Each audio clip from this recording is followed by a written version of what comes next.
ಪೂರ್ಣ ಅವರು ಒಳ್ಳೆ ಆಕ್ಟರ್ ಅಂತ ಗೊತ್ತಿತ್ತು. ಬಟ್ ಆದ್ರೆ ಡೈರೆಕ್ಟರ್ ಆಗಿ ಗೆದ್ರಾ?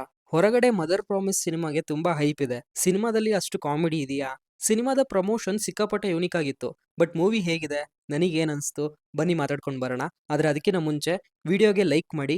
ಇನ್ಮೇಲಿಂದ ಕನ್ಸಿಸ್ಟೆಂಟ್ ಆಗಿ ಕಂಟೆಂಟ್ ಬರ್ತಾ ಇರುತ್ತೆ. ಮದರ್ ಪ್ರಾಮಿಸ್ ಸಿನಿಮಾದ ಒನ್ಲೈನ್ ವಿಚಾರಕ್ಕೆ ಬಂದ್ರೆ, ಇಲ್ಲಿ ಎರಡು ಕ್ಯಾರೆಕ್ಟರ್ಸ್ ಇದೆ, ರಾಸಿ ಮತ್ತೆ ದೊಣ್ಣೆ ಬಿರಿಯಾನಿ ಅಂತ.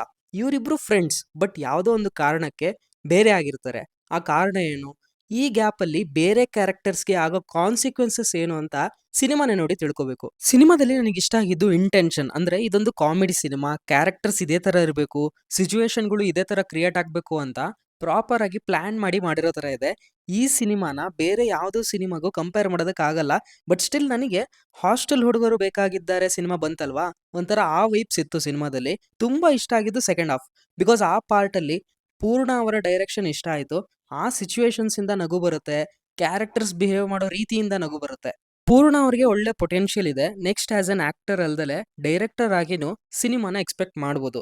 ಇನ್ನು ಡಾಲಿ ಅವರ ಪಾತ್ರನ ಕತೆಗೆ ಎಷ್ಟು ಬೇಕಿತ್ತೋ ಅಷ್ಟನ್ನ ಯೂಸ್ ಮಾಡ್ಕೊಂಡಿದ್ದಾರೆ. ಕಮರ್ಷಿಯಲೈಸ್ ಮಾಡಕ್ ಹೋಗಿಲ್ಲ.